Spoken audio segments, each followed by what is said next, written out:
5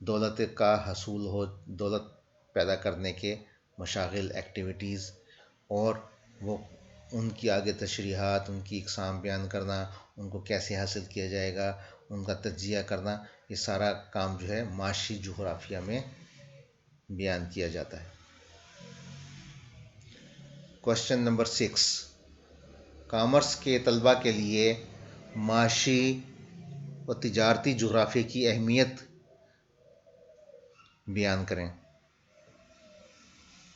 معاشی اور تجارتی جغرافیہ کی اہمیت دیکھیں، اگر کامرس کا علم ہم اگر حاصل کر رہے ہیں تو ہمیں لازمی طور پر اکنامک جغرافی کا علم جو ہے وہ حاصل ہونا چاہیے۔ تو جواب ہمارا کیا بنا کہ معاشی و تجارتی جغرافیہ کے مطالعہ سے کامرس کے طلباء مختلف علاقوں میں خام مال کی فراہمی، ذرائع نقل و حمل، منڈیوں تک رسائی اور مزدوروں کی دستیابی وغیرہ کے متعلق اہم معلومات حاصل کر کے بہتر تاجر، صنعت کار اور بینکار ثابت ہو سکتے ہیں۔ تو یوں اکنامک جغرافی کا علم حاصل کرنا کیا ثابت کرتا ہے کہ بہتر تاجر ہونا، بہتر صنعت کار ہونا اور بہتر بینکار ثابت ہونا۔ تو یہ گڈ بزنس مین کے لیے بہت ضروری ہے اکنامک جغرافی یا کمرشل جغرافی۔ لہذا ہم جب بھی کاروبار سے متعلق، تجارت سے متعلق کوئی بھی ایکٹیویٹیز کرنا چاہیں گے تو ہمیں اس مضمون کا علم جو ہے وہ ہونا چاہیے، بہتر ہے۔ کوشچن نمبر 7، انسانی معاشی سرگرمیوں کی تعریف بیان کریں۔ انسانی معاشی سرگرمیوں کی درج ذیل تعریف بیان کی جا سکتی ہے: ایسی سرگرمیاں جن کا تعلق اہم پیداوار، کھپت اور اشیاء کے تبادلہ سے ہو، انسانی معاشی سرگرمیاں کہلاتی ہیں۔ یعنی پروڈکشن آف گڈس، کھپت مینز کنزمپشن، صارفین جو اس اشیاء کو صرف کر لیتے ہیں، استعمال کر لیتے ہیں، اور اشیاء کا تبادلہ۔ اشیاء کا تبادلہ کیا کہلاتا ہے؟ ہم نے کامرس میں پڑھا تھا کہ transfer of goods, exchange of goods means تجارت۔ تو تجارت، پروڈکشن، کنزمپشن اور ٹریڈ سے متعلق جو بھی انسانی معاشی سرگرمیاں ہوں گی وہ ہماری اکنامک ایکٹیویٹیز کہلائیں گی۔ کوشچن نمبر 8 ہمارا، انسانی معاشی سرگرمیوں کی اقسام بیان کریں۔ انسانی معاشی سرگرمیوں کو درج ذیل 5 اقسام میں تقسیم کیا جا سکتا ہے۔ ابتدائی معاشی سرگرمی، پرائمری اکنامک ایکٹیویٹی، جس میں ہم نے پڑھا تھا کہ خام مال کی پیداوار اور غذائی ضروریات کی بنیادی اشیاء کو پیدا کرنا ابتدائی معاشی سرگرمی میں شامل ہے۔ سیکنڈ ہمارے پاس ثانوی معاشی سرگرمی، سیکنڈری معاشی سرگرمی، اس کو ہم انگلش میں کہیں گے کہ سیکنڈری معاشی سرگرمی۔ ایسی سرگرمیاں جو کہ صنعت کی پیداوار سے متعلق ہوں، جس میں صنعتی ایکٹیویٹیز شامل ہو جاتی ہیں۔ تو صنعت کی پیداوار سے متعلق ہوں، مثلا فرنیچر تیار کرنا، کپاس سے دھاگا تیار کرنا اور دھاگا سے پھر کپڑا بنانا، یہ سارے اس قسم کے جو پروسیجرز ہیں وہ سارے ہماری سیکنڈری ایکٹیویٹیز میں شامل ہیں۔ تیسرے نمبر پر ثلاثی معاشی سرگرمی، that is called territory economic activities. ایسی معاشی سرگرمیاں جس میں لوگ اپنی خدمات سرکاری ملازم یا نجی کاروبار کے لیے پیش کرتے ہیں، یہ ثلاثی معاشی سرگرمیاں کہلاتی ہیں۔